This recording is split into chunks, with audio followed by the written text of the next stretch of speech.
Do you have pantry problems? Because we do. Join us today as we make over our pantry.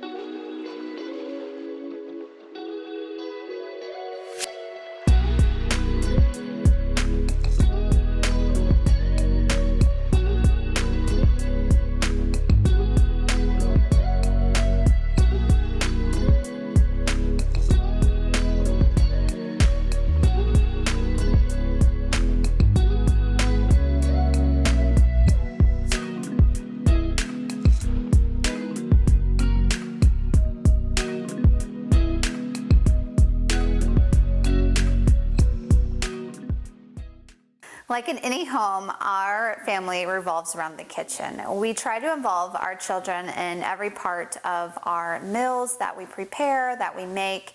We always like them to know where our recipes are coming from, if they're family traditions or just ones we found for the meal that we're currently making. Our pantry is important for all of us. For the kids, we have to make sure that everything is accessible and on their level. If we ask them to go get us something out of the pantry, we want them to be able to reach it.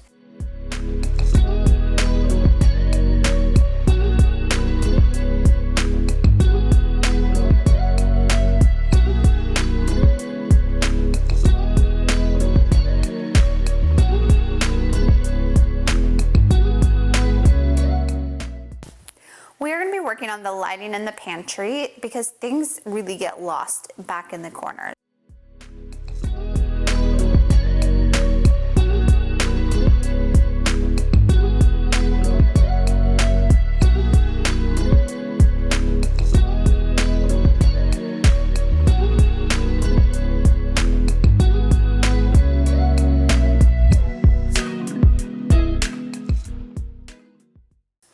That's one thing that we're going to be working on. Something else is taking out these middle bracket supports.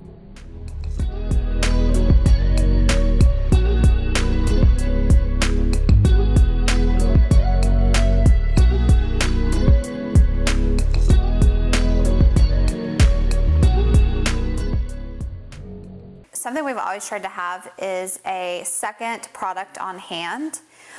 So if we use one up, we have one right there in storage. And you know, we're finding that we really don't need that. We're so close to the store, we can just go and pick it up if we really need it. And it just takes away from the functionality of our pantry because we don't have room for everything. So that's something we're going to be eliminating from the pantry is one, our double items. We have many different dry goods that we need to find a better way to store, keep fresh, and organize in the pantry. So stay with us as we show you the solutions we find. I honestly think this is my kids' favorite part of a project, where they get to hit stuff with a hammer. They helped us get all the shelves out. We took a little time and pried up all the support brackets from the walls, and then demolition was done. This little process took us less than 2 hours. Then we grabbed some of our stock, started trimming it down to the size we needed for the verticals in the closet. I was extremely happy that I have an 8-foot outfeed table attached to the table saw. This made working with large pieces of plywood really easy. All of the supports for this, the odd-shaped large ones, are going to be cut out of a single sheet of 4x8 chip board or chip MDF board. This is not my first choice of wood to use for shelving. It is what the rest of the house is made with, so we wanted to match the rest of the cabinets and the rest of the shelves in the house. So we went ahead and used this board. That way it doesn't look like we did some second-rate modifications later. We took a little bit of time, knocked off the corners of these uprights. That helps us too for the kids rolling around on the floor or reaching down for something. Really just knock them off with the miter saw. A little bit of marking gets us where we need to go. And then spent time drilling a ton of holes for the shelves with this Craig jig. This is very boring, I'm not gonna lie, but it goes pretty quick. Put some headphones on and you're good to go. Here's a quick little tip. The collar on my bit started slipping, so I just stacked some washers behind to stop it from moving. After that, a little bit of glue and a lot of brad nails secured everything together to where it could dry. I wasn't too worried about this being super strong. Here in a little bit you'll see all the extra pieces of wood that we used to strengthen this and glue it to the wall.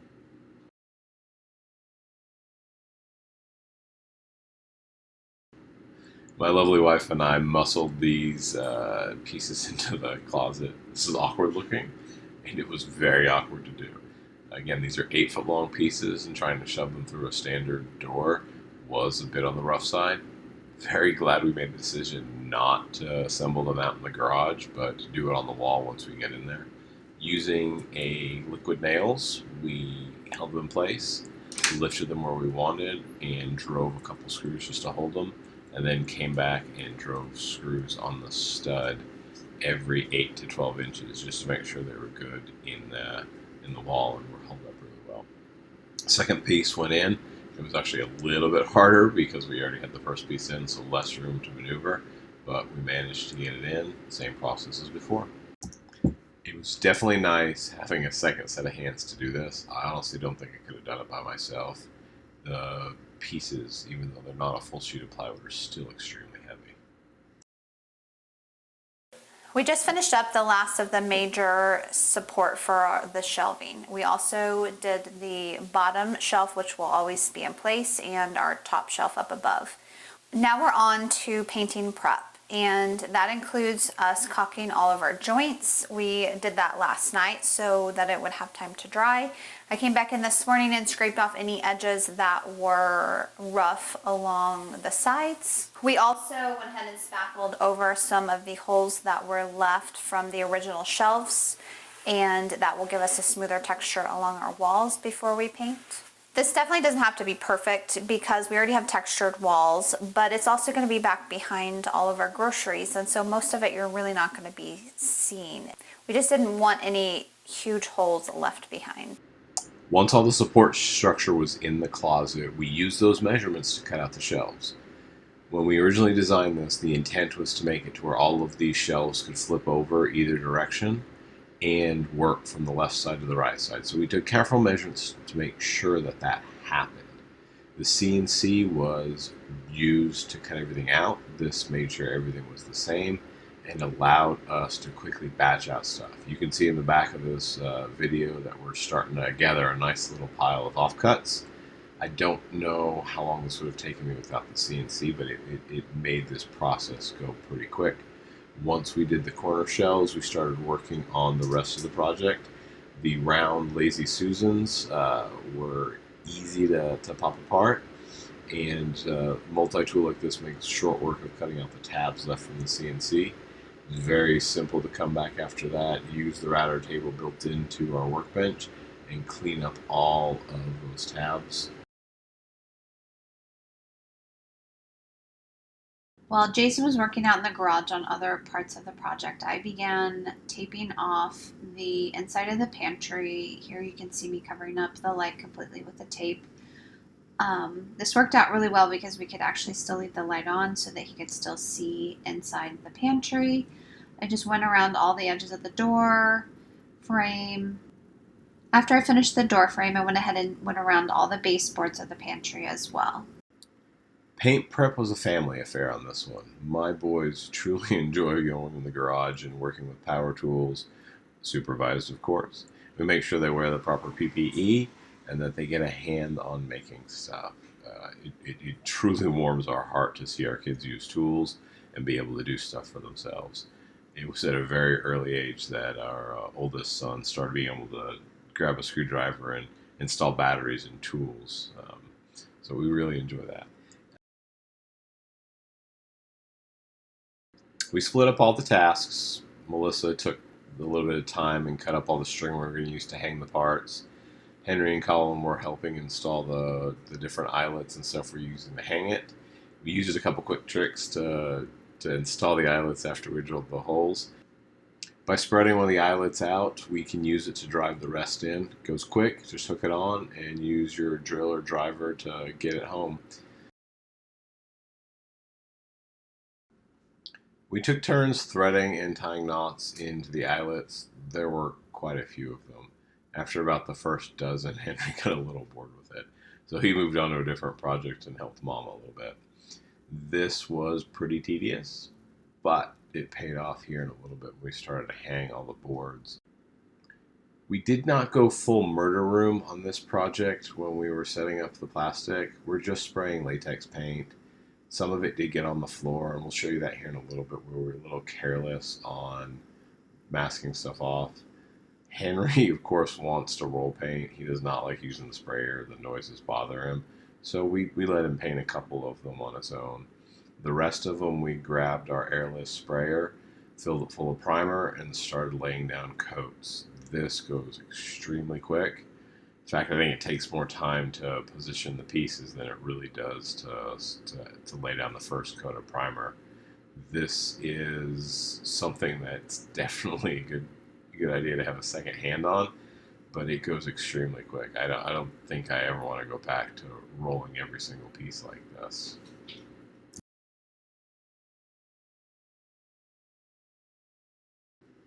When it comes to the inside of the house, we did go full murder room. Unfortunately, it's such a small space that I did not want to ruin a camera by getting covered in paint, so you'll just have to imagine how we painted this one. Next day we came back and started spraying our final color. Made sure to get all the visible edges. Did not take a lot of time to get the edges that were going to be hidden. So this may look a little sloppy on the corners, and we're fine with that. Each coat of paint took about an hour. The airless sprayer goes quick. Only had to refill it about 3 times for primer and then 3 times for the paint. Here's a slow motion video of what the actual pulses look like to lay down the fan pattern. Kind of gives you an idea that it's not a continuous flow, but it actually pulses the paint out.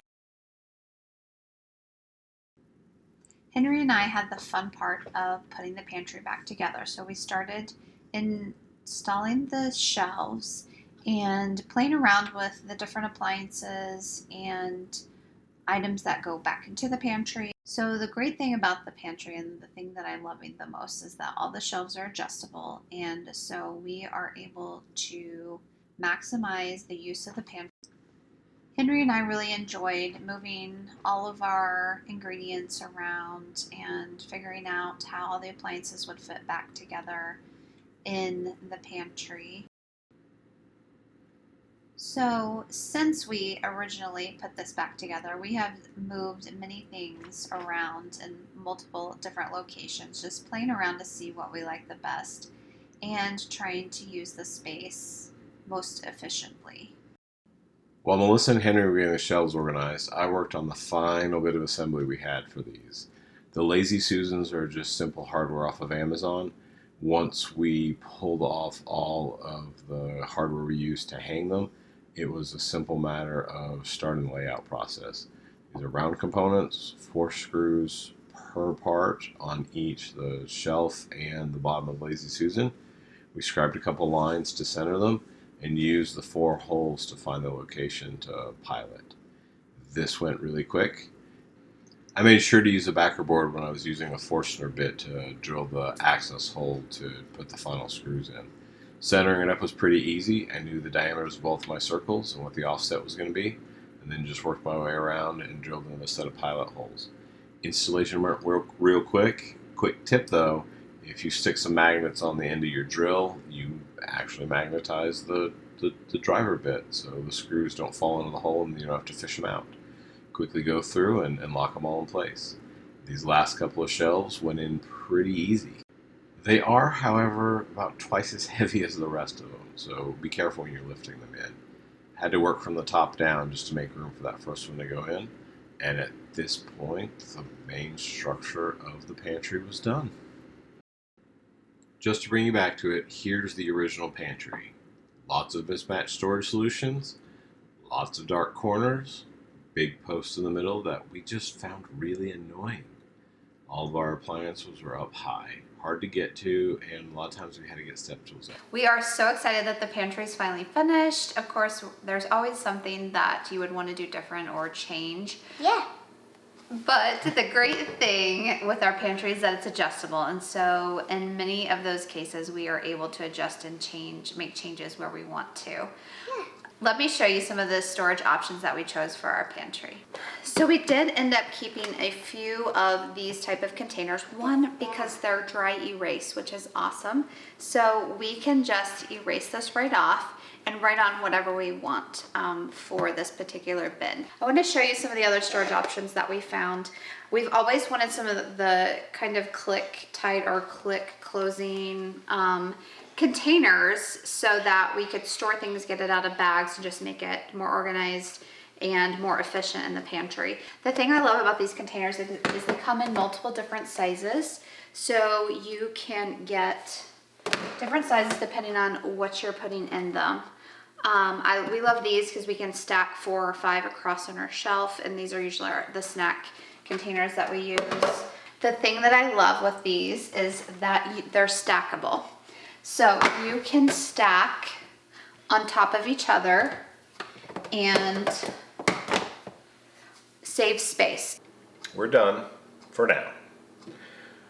We didn't do as much as we had hoped. We had originally planned to do wallpaper, lights around the door, and a whole bunch of other things just to make it brighter.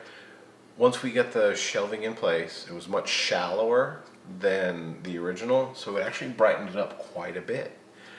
We can not see back behind the Lazy Susans, but that's okay, because the Lazy Susans can actually spin and show us everything that's there. We made them as wide as we could in the space, so we're utilizing it as much of that as we can. Before that whole space back in the corner, because we had the brace that went down the front and the deeper shelves, everything would just get lost back in the corner. We couldn't use that space functionally. We couldn't see things. Whereas with these Lazy Susans, which I am totally loving, we can spin and completely see what's all in that shelf area now. Make sure you hit the red button down below and join us for our next video as we transform our kingdom. Thanks for joining our channel. Today we're making over the pantry. Come join us.